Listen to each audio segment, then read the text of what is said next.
lot of Russia's recent missile tests have not gone well. So, we have seen missiles not launching, exploding in midair and the like. Doesn't mean to say that they're all rubbish, but actually, in part, the so-called stockpiling is actually trying to work out some of the bugs. Secondly, a lot of the older missiles, frankly, are reaching the end of their usable lifespans. So this is about getting ready to replace older missiles with newer, more effective, more accurate, more survivable ones. So, we may see an expansion in Russia's intercontinental ballistic missile fleet, but I don't think we've got the evidence for that yet. Hello and welcome to Frontline for Times Radio with me, Kate Chabot. And today we are catching up with a regular on Frontline, Professor Mark Galeotti. Mark is a former advisor to the Foreign Office on Russian foreign and security policy.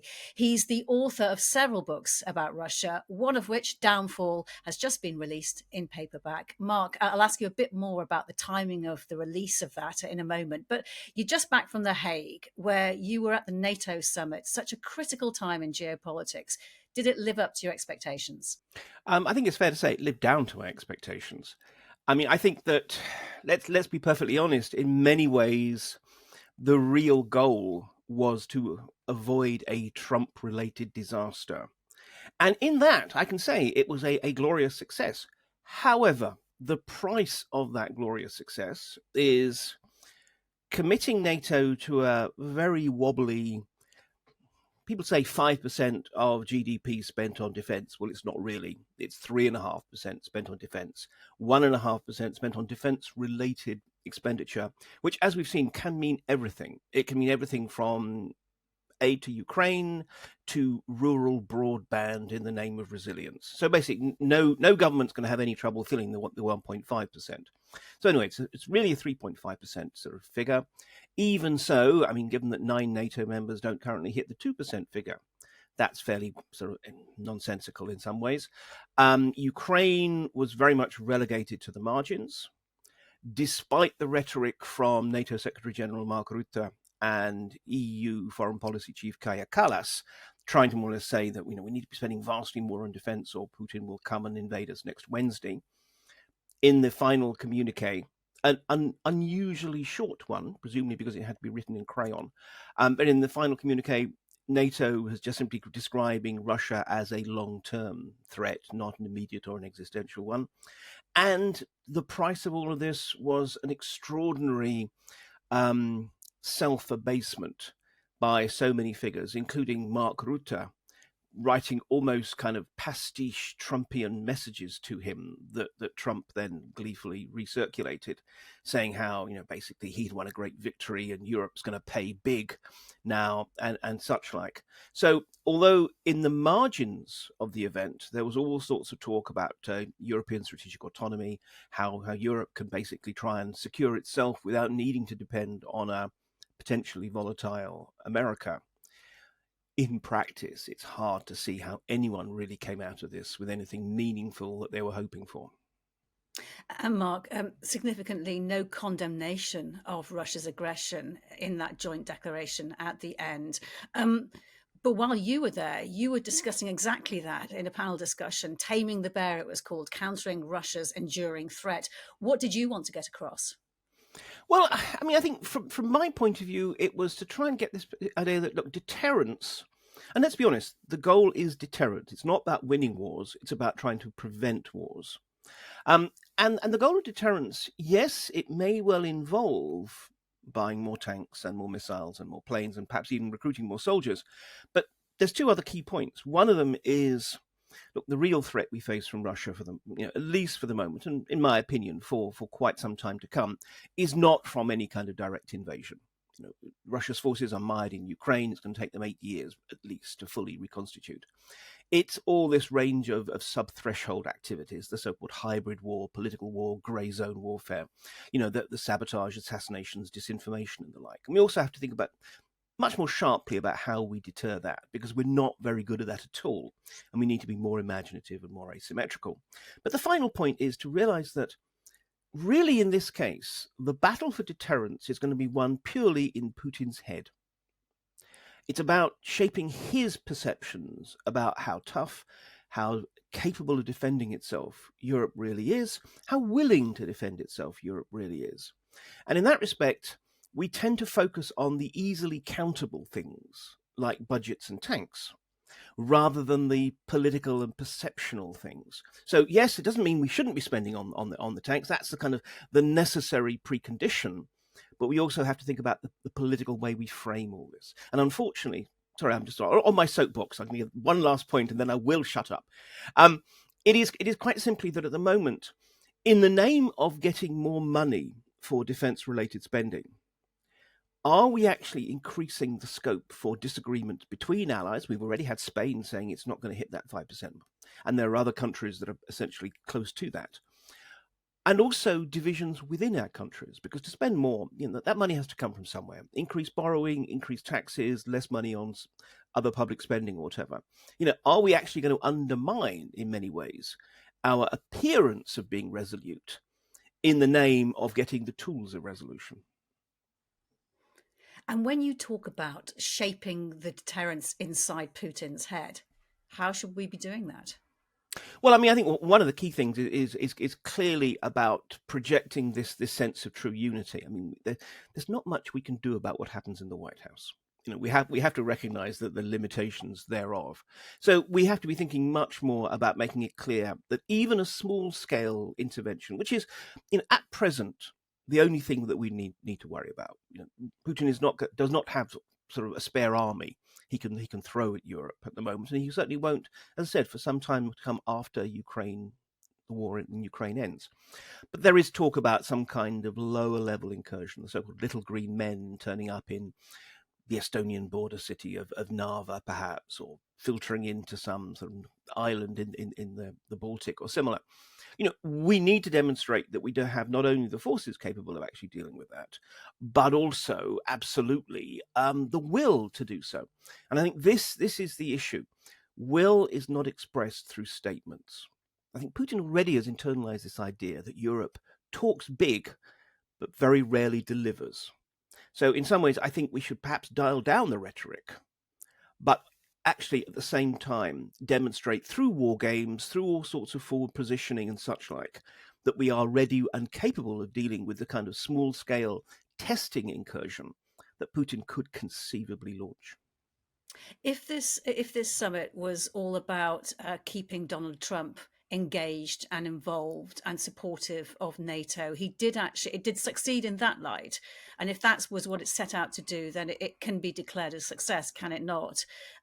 He came away with warmer words about the alliance, and however deftly or cringingly the Secretary General dealt with him, it did seem to work. And he came away saying yet again that he's going to talk to Putin. This was after the meeting with Zelensky, and that he wants to find a way of ending the war, and he thinks it might well be the right time. I mean, how do you expect President Putin to react to what he saw at the summit?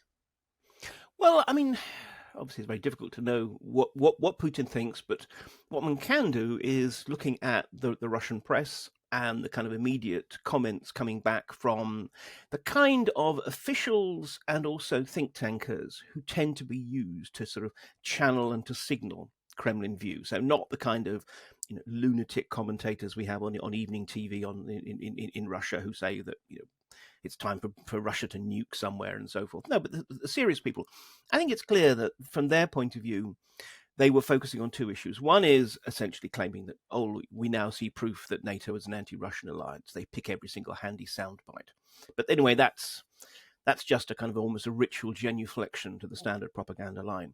The more serious point was precisely they were highlighting actually the weaknesses that were demonstrated. Because, you talk about success. The thing about Trump is, sure, you can mollify him today. Does it really buy you anything tomorrow? I mean, I think this is the real issue. Actually, what happened, I think, through that sort of fawning approach to him, treating him as if he were the world king visiting his European subjects rather than partners, is actually reinforce this notion within the Kremlin that actually Europe is desperately afraid of losing American support, that Europe is divided. and also that is how politics in the world really goes. That there's a handful of countries that matter and the rest don't. That's a really interesting perspective on it. And when you were at the conference that's at the summit itself, what did you pick up from the people you were speaking to? Were they frustrated, or did they accept that this was the pragmatic way it had to be conducted this time? I mean, look, there was no single consensus. I mean, I would say, generally speaking, I was struck by just how downbeat takes were, often from very different perspectives. I mean, yes, there was a certain awareness that when you're dealing with Trump, you have to deal with Trump, and some people were saying more or less, Rutte is doing the fawning, so the rest of us don't have to. Um, but at the same time, from the Hawks' perspective, they were deeply unhappy that Ukraine had been essentially relegated to the margins. And I mean, for heaven's sake, Zelensky was even wearing a suit. That should have earned him brownie points. But more to the point, that all we got was a single, was a repetition of this line of Ukraine's irreversible route towards NATO membership, which is meaningless. Irreversible does not mean it's in any way on the horizon. And I think that's what, a lot of people were frustrated about, that they felt that Zelensky should have been invited as a sort of a full participant, and that there should have been a clearer angle of at what point and what will be required for Ukraine to join NATO. So that's the Hawks' perspective. I suppose one can call it the sort of the Eurocentrics, people who are much more concerned about, well, how can Europe acquire this kind of strategic autonomy? There was a lot of talk about what Europe needs to do, but there wasn't really much sense here, in part precisely because no one official wanted to emphasize the kind of the gap between Europe and the United States. There was lots of talk about what needs to be done, but not much about what will be done. And finally, there were the sort of handful of what we could call doves, who were precisely unhappy that this still very much gives the sense that Russia is to be kept at an arm's length, and that all negotiation to Russia gets done through Trump, which is, I mean, one particular former European senior foreign service officer said to me, the trouble is Trump is not our ambassador. Trump is not our emissary. What he wants and how he wants to communicate to Putin is not how we on the continent want. So I think that, again, there was that sense of a failed opportunity to try and get also a European voice, which doesn't necessarily mean a Brussels voice, but certainly a voice from the continent involved in conversations with Russia to try and bring things forward in a more sort of useful way. And the geopolitical context leading up to this summit obviously was this now so-called 12-day war between Iran and Israel. We'll see if it actually is that. Can you just tell me the way you think Putin, the position he was considering himself in leading up to the summit, because he had just been rebuffed over this offer to mediate between Iran and Israel by Donald Trump. How do you think he's actually tried to use this moment, though, as an opportunity? Well, we got to realize that the Russian relationship with Iran is a sort of complex, but above all pragmatic one. Russia has no friends. There was an old statement from one, or probably apocryphal statement from one of Russia's czars, that Russia has no allies except its army and its navy. And I think there's still a lot of truth to that today. It has kind of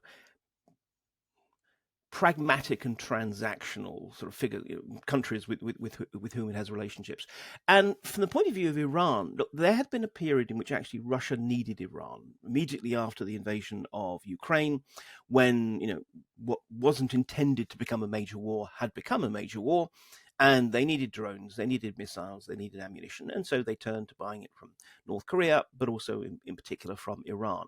And at that point, Iran had leverage over Russia. And in part, it used that leverage to ensure that when the ghastly October attacks from Hamas in Israel took place, Russia, in effect, burnt its relationship with Israel, which had been actually quite a positive one, because it had to keep Iran happy to support Hamas. These days, Russia doesn't really need Iran anywhere near as much. It now produces the drones that it needs at home and such like. And therefore, I think from Putin's point of view, there is that sense of Iran is now a counter, a chip on the board, which he might well want to. I mean, he might double down in his support, but on the other hand, he also could frankly abandon it if that the price is good enough. This is really what he was signaling to the Americans when he offered his position as a sort of interlocutor. And yes, as you say, he was slapped down. Now we have a situation in which we don't yet know for sure which way Iran is going to go. And I think from the Russians' point of view, what they're doing is actually sort of in some ways holding fire. They want to see, it might be that if Iran now wants to rebuild, the Russians can step in and say, look, if you want to rebuild your nuclear program, you need a partner who actually knows how to build this kind of stuff.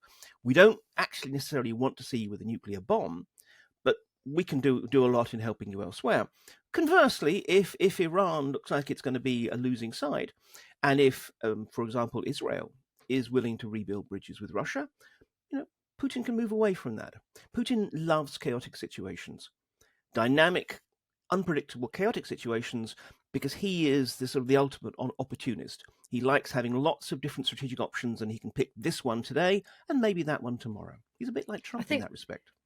Yeah, I think one chaotic situation, which we can probably agree that he really, really didn't like, was the 2 years ago, Yevgeny Prigozhin mutinous march on Moscow. It gave you the release date for your paperback version of his life. And on the eve of that anniversary, Trump flirted with the idea of regime change in Iran. How will that have gone down in the Kremlin? I think it's fair to say not at all well. You've got to remember, the Kremlin has this certain view of the world in which so many of the great sort of geopolitical turning points, the Arab Spring risings, the colored revolutions in post-Soviet space, the revolution of dignity in Ukraine, were not genuine upwellings of popular anger at corrupt, unresponsive authoritarian regimes, but were actually plots, regime change operations carried out by the CIA and, of course, MI6. We should never forget that we still have an outsized role in Putin's geographical imagination. So as soon as Trump's talking about regime change in Iran, I mean, that's a particular kind of red flag issue for the Russians. And in that respect, the Russians are actually quite relieved how quickly Trump really kind of pivoted away from that. And we had all sorts of statements elsewhere. I mean, the Israelis are still, frankly, hanging their hat on that particular sort of outcome. But the Americans, it's clear there was no kind of coherent, consistent line about regime change, because that is something that worries the Russians. And if I can link it to the Prigozhin mutiny, I mean, something that came out, after my co-author Anna Rutunyan and I had finished that book, actually talking to a contact in Russia, a well-connected contact in Russia, who said that there is still a kind of almost desperate attempt amongst certain aspects of the Russian security apparatus to try and find an American or British connection to that mutiny. It would be so much easier for them if, instead of admitting this was a genuinely domestic crisis, they could somehow find the dark hand of Washington or London there. So they're actually still working on trying to find or manufacture a link? I mean, I think I wouldn't want to say this is what the Russians want, but there are figures within, particularly the Russian security sort of status, because A, it fits their overall narrative, but B, also it lets them a bit off the hook. I mean, this was a massive internal intelligence failure by the Russians, and therefore they can blame it on the outsiders even better. So how has the Kremlin and how has Putin adapted and adjusted since the events 2 years ago when Yevgeny Prigozhin launched that mutinous march? I mean, in several ways. First of all, they've realized the danger of allowing people to have private armies. And therefore, although there are still mercenaries, particularly there's the so-called Africa Corps, a rather unfortunate name, which has essentially incorporated now pretty much all of Wagner's assets in Africa. Although they are technically a commercial organization, in practice it's run by Russian military intelligence. And so likewise, even where you've got still sort of surviving mercenary groups and elements that have been funded by corporations and regional governments in Russia fighting in Ukraine, they're all very tightly controlled. So first of all, no more private armies. Secondly, though, there has been as an attempt to try and tighten up the internal security. The Federal Security Service, the main internal political police force, its department, which is called the Department for Military Counterintelligence, but is actually the Department for Spying on the Soldiers to make sure they don't launch a coup, Well, it has now extended dramatically its elements, which are actually looking at these kind of mercenary and sort of militia forces. So they're trying to make sure that they catch it in the bud next time. But the final point is what they haven't been able to do, and that's the obvious thing, is essentially carry out a purge or a reshuffle of the elements of the security apparatus that clearly did not do well. They didn't really predict this. And even when it happened, they didn't mobilize as they were ordered to try and stop this force getting anywhere near Moscow, because there is that sense of they can't afford to do so at the moment. In any kind of purge disrupts as you're trying to work out, who's in, who's out. And I think at the moment, the thought of disrupting the internal security agencies at a time when there is considerable quiet disquiet, but nonetheless there, about the war, about what Putin has got. In a way, Putin is now, to a degree, hostage of his own security apparatus. That's an interesting concept. And in your latest podcast, you do actually consider the long-term impact of the war in Ukraine on Russian society and the consequences that the society will have to face up to when it does end. Can you just explain what you're thinking? Yeah, I mean, look, we've got over 1 million, probably closer to 1.5 million Russian soldiers and others who are sort of basically in the war or have gone through the war. And that's a huge proportion. If one compares it with the last similar type conflict, which would be the Soviet invasion of Afghanistan, less than 1% of Soviet citizens experienced this in Afghanistan during a 10-year span. This war, 3.5 years in, it's already a much greater proportion of Russian citizens. And of that 1 million to 1.5 million, again, if we take past wars as any judge, about a third are going to be suffering from some form of post-traumatic stress disorder, and 10% is going to be full-blown. There's going to be a huge need when the war ends. And remember, almost all of the soldiers fighting here are volunteers who signed contracts for the duration of the so-called special military operation. In other words, when the war ends, their contracts say they go back to Civvy Street. They're going to go back, a lot of them with physical and mental injuries that the system is just not geared to deal with. Again, it's one of these issues. Everyone talks about the importance of the need to be prepared for the veterans. No one is doing anything on the right scale. A lot of them are brutalized and criminalized. Indeed, many of them actually were recruited out of the prison camp system. We've already got hundreds of murders, for example, that's carried out by soldiers who've returned home. Well, that says nothing to what's going to hit when these numbers come back. You're going to have a huge influx of guns because a lot of people have picked up sort of what we could think of as trophy guns off the battlefield, whether for use or whether just to sell. So you're going to have an even larger black market of guns within Russia and outside. And what I'm seeing at the moment is, as I say, that there's no preparation. Putin doesn't like handling tough issues. In some ways, he's treating this a bit like how he treated COVID, to say this is really important, and then actually dump the responsibility on regional governors, on his government, and so forth. And they haven't got the funds to do this. So my big concern is, this will be inevitably a shock to Russian society. What happens if Putin thinks it's too big a shock? Again, Putin is risk averse. If he thinks that the danger is you're going to get a lot of people coming back feeling angry, forming their own political movements, maybe blaming the Kremlin for not treating them rightly, as they should, well, maybe it's safer to keep the war going rather than to let his soldiers come home. I think it's a possibility. Look, I mean, I think the issue was this. Do I think actually that Russian society and state can handle this shock? Yes, with difficulty, with cost, but I think it can. But do I believe that Putin thinks that? As I said, I mean, time and time again, we have seen in this case that Putin backs away from tough decisions. So my concern is, and it's hard to tell. It'll really depend on quite when the war ends and how. But actually that ultimately, this is something that Putin is scared of, because he clearly is scared of the veterans. He talks about that they're a great new generation, but actually he's trying to keep them controlled rather than anything else. And when people watching this might say, why should we care? You get your just desserts, and they are the aggressor. Why should we care what happens when they go back home? Is that exactly the reason why we should care? Because otherwise the war might be kept going so that they don't. Well, or is that's there something absolutely. else? But I think that is the first and foremost reason why we should care. But also, look, Russia's not going anywhere. We're going to have Russia as a neighbor of Europe, one way or the other, regardless. If Russia falls back into kind of anarchy and chaos, well, then we can expect outflows of refugees, asylum seekers, and also guns and criminality. And we saw this in the 1990s.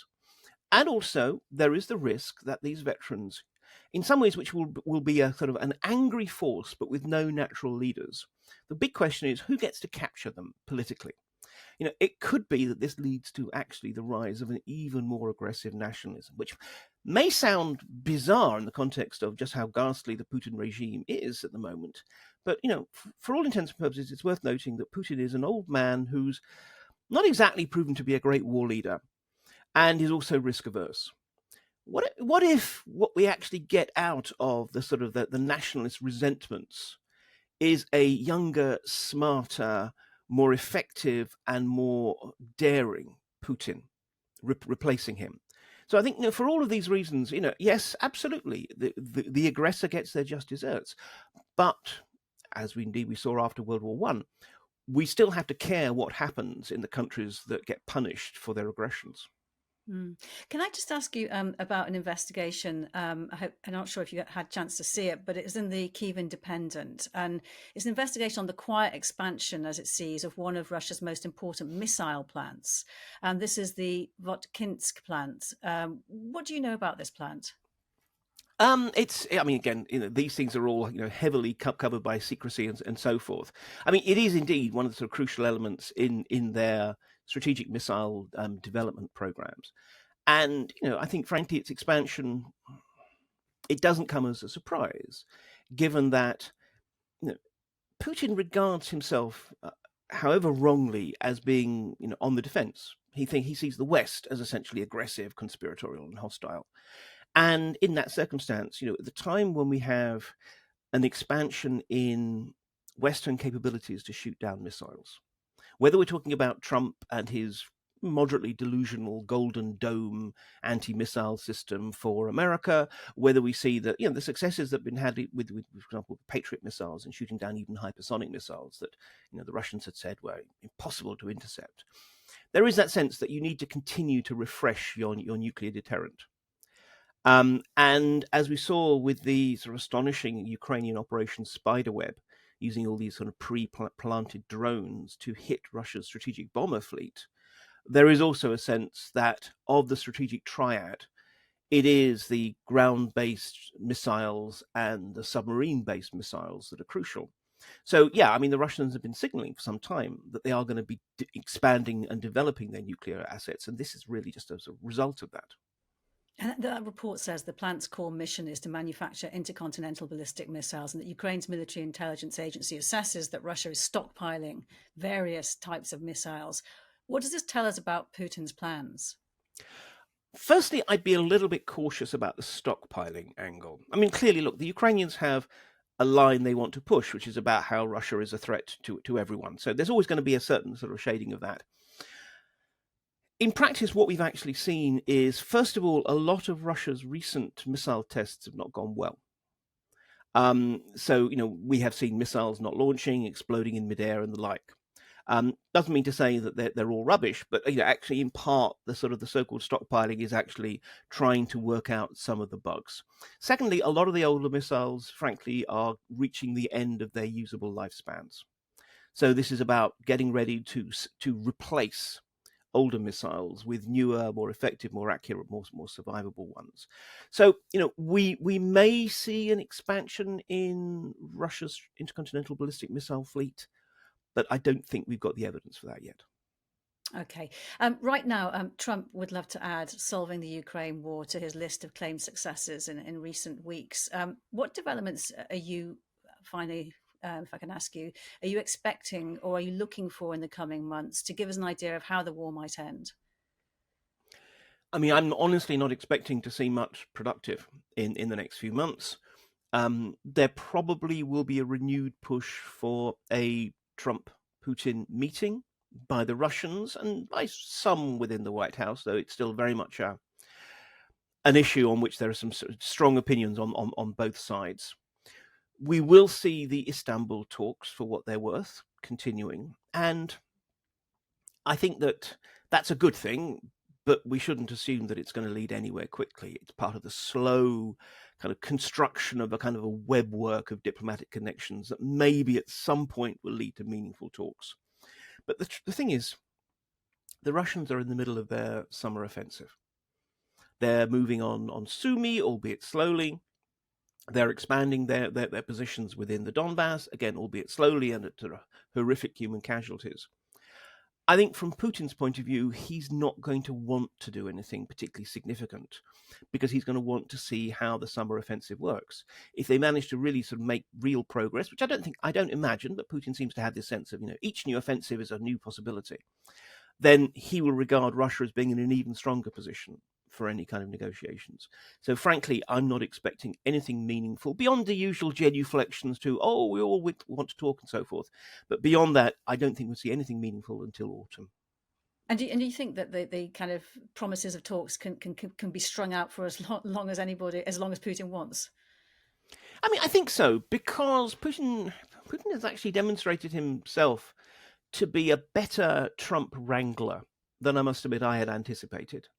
And he understands. And Trump admittedly himself says he's more difficult to deal with than he thought.